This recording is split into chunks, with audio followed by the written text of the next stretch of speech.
Bueno, seguramente ustedes habrán visto ya algunas de estas cuestiones, pero es necesario continuar o darles continuidad para entender también qué Argentina o qué momento histórico estamos viviendo de dictaduras también en lo que es América Latina y que tiene que ver justamente con lo que va a ser la convergencia después hacia un trabajo o un intento de trabajo más democrático. Este, Cuando nosotros nos instalamos en este periodo para analizar justamente lo que es a posteriori el trabajo democrático, tenemos que hablar de la organización del trabajo dentro de lo que son las sociedades capitalistas.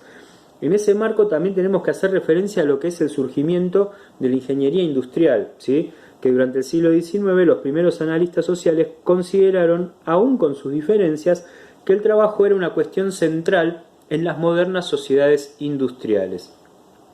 También coincidieron en que una técnica, como la división del trabajo, era una fuente significativa del aumento de la productividad laboral y por lo tanto de la riqueza de una sociedad. Es decir, en los tiempos de la modernidad, hacia el siglo XVII-XVIII, nosotros tenemos que hablar de una transformación en Europa, pero una transformación en el mundo en general, ¿no? De lo que es el espacio y el tiempo, la velocidad por sobre el espacio. Entonces se distribuye mucho mejor o se racionaliza mucho mejor el espacio en tanto y en cuanto la circulación es una circulación también más veloz. ¿A qué me refiero con esto?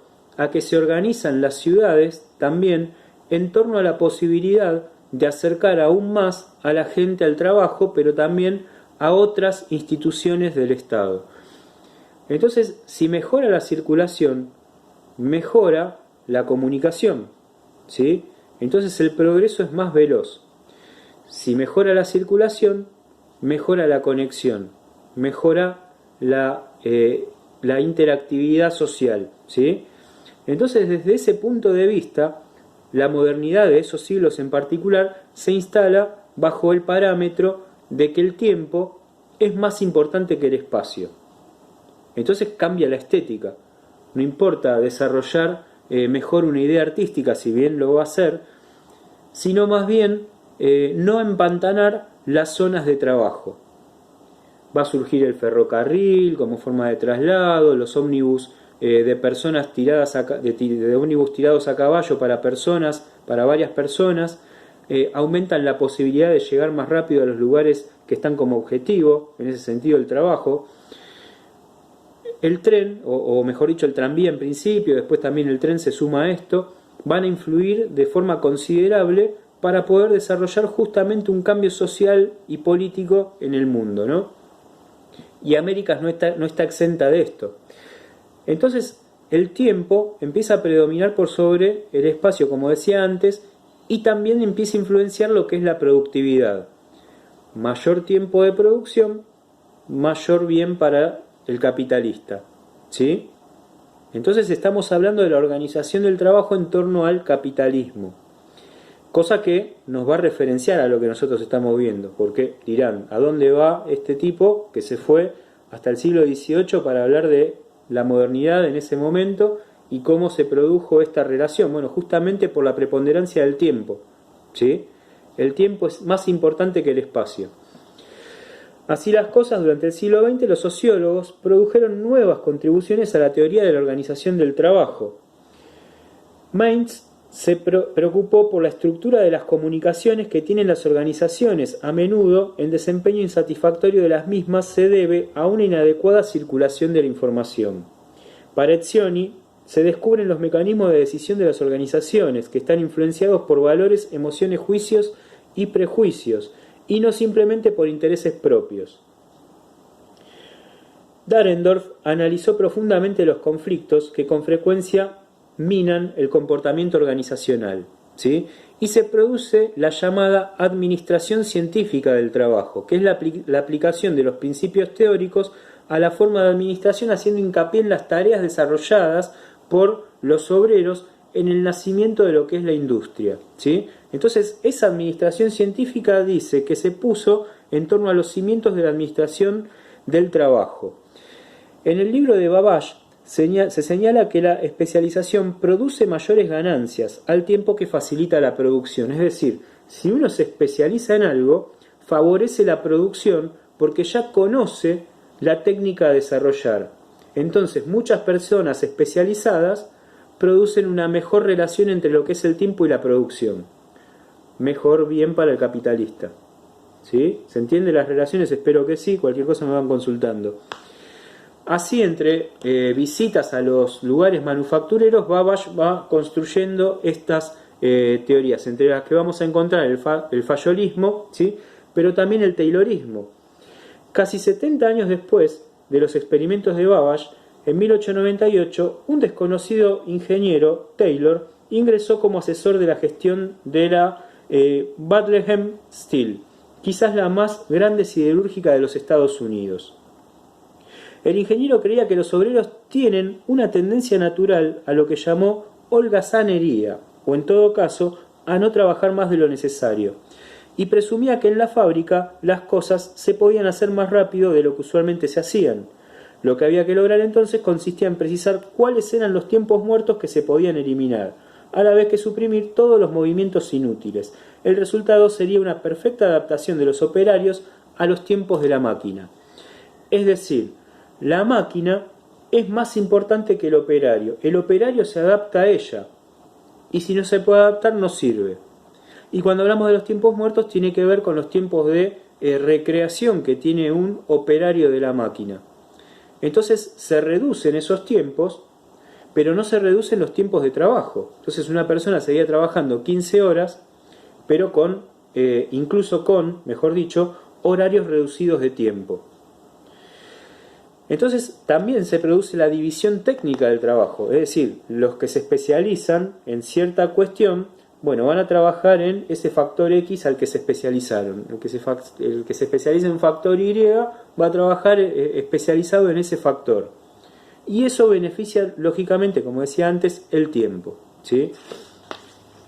Así las cosas, esto beneficia claramente las posiciones de Adam Smith, ¿no? Y esa famosa mano libre del mercado, ¿no? En donde la producción parece regir los momentos. Pensar y operar también es racionalizar, ¿no? Entonces, en esa necesidad de pensar los engranajes de la máquina, el método tayloriano queda concluyentemente separado quienes eran aptos para hacer y quienes eran aptos para pensar. Los operarios y los ingenieros en grandes líneas. Para ocupar el puesto de carretilero de lingotes, decía el ingeniero industrial, el primero de la historia de esa profesión, se debía tomar a los que intelectualmente se parecen a un buey. Fíjense la noción de a qué estaba preparado uno para trabajar. El Fordismo, ¿sí?, dentro de este marco, aparece como una fábrica, ¿sí?, que va a implementar la metodología de Taylor, es decir, toma del anterior. La firma, que se funda en 1903, producía automóviles con la antigua organización del trabajo. Los operarios ensamblaban las piezas de cada vehículo y producían unos pocos por día. En 1988 se lanza el Forte. Mi abuelo tuvo un Forte. 5 años después, el coche se vendía masivamente. ¿Cuál fue el resultado? La nueva división técnica del trabajo había reducido el tiempo de ensamblaje del chasis de poco más de 12 horas a algo menos de 2 horas. Que produzcan 2 horas no se trasladaba eso al operario, sino que eran 2 horas en las cuales 2, 4, 6, 8, 10, 12 era el tiempo en que se seguía produciendo. Se había beneficiado el tiempo de trabajo por sobre la producción. Un bien para el capital. La llave de la cuestión era la cadena móvil de montaje. El ensamblaje se había dividido en operaciones parciales que iban realizando los obreros estacionados en línea a los costados de un carril sobre el cual la máquina que se estaba ensamblando avanzaba a baja velocidad y arrastrada por cintas transportadoras. Los movimientos de los trabajadores debían ajustarse automáticamente a la velocidad que los capataces le imprimían a la cadena. Otra vez el tiempo preponderante por sobre el espacio, por sobre el obrero, y la máquina es ese lugar al cual el obrero, es decir, la persona con un organismo, con un corazón, con un cerebro, se tiene que adaptar a algo mecánico, ajustado por un humano, ¿no? Entonces ahí surge una de las cuestiones que nosotros tenemos que esbozar cuando construimos lo que es la situación industrial al tiempo que se desarrolla en todo ese siglo XVIII, XIX, por supuesto el XX, una capitalización de las industrias. Y sobre todo las industrias extranjeras que van a operar, ¿sí?, en nuestro suelo. Entonces estamos hablando de vuelta de la preponderancia del tiempo por sobre el espacio, la preponderancia del tiempo por sobre la producción, la preponderancia del tiempo por sobre las personas. Así las cosas, y con esa idea de capitalismo, las empresas se empiezan a instalar en todo el mundo, ¿no?, y se empiezan a desarrollar masivamente. Y los pensamientos de esos tipos de empresa van a operar fuertemente en América, ¿sí?, instalando justamente nuevas formas de entender el desarrollo empresarial. Así las cosas, ¿sí?, también se va a instalar en toda América, en lo posterior, ¿no?, pero primeramente en los Estados Unidos. En 1950 va a surgir el primer McDonald's, ¿sí?, y eso después se distribuye a todo el mundo. Entonces, de alguna manera, ¿sí?, este mercado de consumo recae sobre la vida saludable de las personas. No trabajás menos, trabajás más. No comés mejor, comés menos saludable, ¿sí?, pero el tiempo es reducido. Entonces, en ese tiempo reducido, comer rápido y lo que sea y barato, como podía ser McDonald's en ese tiempo, es el resultado justamente de una sociedad que ha cambiado y que toma la Argentina en un momento en donde la industrialización recorre distintos momentos teóricos y prácticos. Estamos hablando de tiempos en donde la industria, ¿sí?, en la Argentina también corre con circunstancias en cuanto a lo que es el desarrollismo. El desarrollismo, que yo dije muchas veces, se quedó ahí, oscilante, o sea, un desarrollismo que no se llegó a generar de modo completo, ¿no? Bueno, tiene que ver también con la instauración de dictaduras en lo que es América. Y la dictadura en la Argentina es una de las más feroces y la que más devastó a las industrias nacionales, ¿sí? Entonces, ya con otras condiciones de trabajo, pero también con otros códigos comerciales, la Argentina de la dictadura se desarrolla en torno a este pensamiento, a esta noción de mundo capitalista, todo rápido, todo consumible, todo más económicamente beneficioso para los capitales más importantes. Entonces no son cualquier empresa las que ingresan a la Argentina, son las empresas que habían desarrollado también este tipo de sistemas. Entonces la clase obrera, cuando contraponga ideas con este tipo de teorías, también lo tiene que hacer de un modo visible, y lo va a hacer por medio de huelgas, y lo va a hacer por medio de manifestaciones, por medio de el entramado que se va a dar en torno a la lucha armada en contra justamente de la dictadura. La dictadura, cuando hablamos de dictadura, es la imposición también de una forma neoliberal de mirar el mundo, ¿no? Es la permisibilidad que se le da a las grandes empresas de ingresar a un país con muchísimos recursos y que comienzan a explotar no solamente a los recursos naturales, sino también a los mercados de capital argentinos, ¿no?